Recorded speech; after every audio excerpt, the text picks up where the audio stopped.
അത് കോൺഗ്രസിൻ്റെ ദേശീയ നേതൃത്വമാണ് അതിന് മറുപടി പറയേണ്ടത്. കാരണം ഞങ്ങളൊക്കെ സാധാരണ പാർട്ടി പ്രവർത്തകർ. അദ്ദേഹം ദേശീയ വർക്കിംഗ് കമ്മിറ്റി അംഗവുമാണ്, വിശ്വപൗരനുമാണ്. അതുകൊണ്ട് അങ്ങനെയുള്ളവരുടെ കാര്യത്തിൽ ഞങ്ങളെപ്പോലുള്ള സാധാരണക്കാർ അഭിപ്രായം പറയുന്നത് ശരിയല്ല. അത് ഹൈക്കമാൻഡ് ഉചിതമായിട്ടുള്ള തീരുമാനം എന്താണ് ഹൈക്കമാൻഡ് എടുക്കേണ്ടത്. പക്ഷേ ശശി തരൂർ പറഞ്ഞത് കേരളത്തിലെ കോൺഗ്രസിൻ്റെ അഭിപ്രായമല്ല.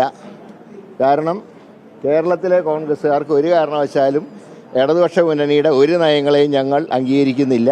അത് ഞങ്ങൾക്ക് അംഗീകരിക്കാൻ സാധ്യമല്ല.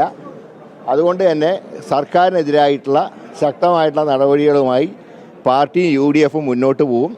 അടുത്ത ആഴ്ച ചേരുന്ന UDFൻ്റെ ഒരു ഫുൾ ഡേ യോഗത്തിൽ എൻ്റെ തീരുമാനം കൺവീനർ പറയും.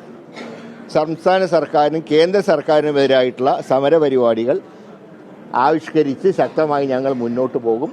കേരളത്തിൽ ഈ ജനവിരുദ്ധ സർക്കാരിനെ പുറത്താക്കാൻ തന്നെയാണ് UDF പ്രവർത്തിക്കുന്നത്. പക്ഷേ അടുത്തിടെ ലോക്കൽ ബോഡി ഇലക്ഷൻ വരാൻ പോകുന്നു, തൊട്ട് പിന്നാലെ അസംബ്ലി ഇലക്ഷൻ വരാൻ പോകുന്നു.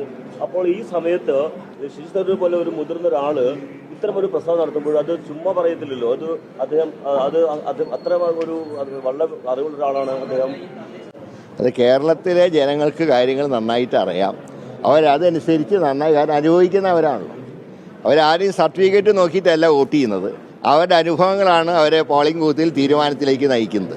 അതുകൊണ്ട് തന്നെ ഈ സർക്കാരിനെതിരായിട്ടുള്ള ജനവിരുദ്ധ നയങ്ങൾക്കെതിരായിട്ടുള്ള തിരിച്ചടി തന്നെയായിരിക്കും അടുത്ത ലോക്കൽ ബോഡിയിൽ കേരളത്തിലുണ്ടാകുമ്പോൾ.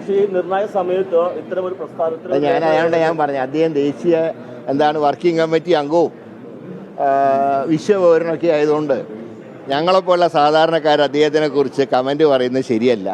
അത് ദേശീയ നേതൃത്വം തീരുമാനമെടുക്കണം.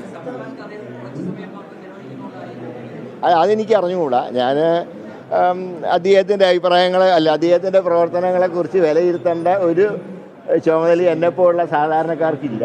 അതൊക്കെ പാർട്ടിയുടെ ദേശീയ നേതൃത്വം തീരുമാനിച്ച് അവരെന്താ വെച്ചാൽ അവരെ അഭിപ്രായം പറയട്ടെ.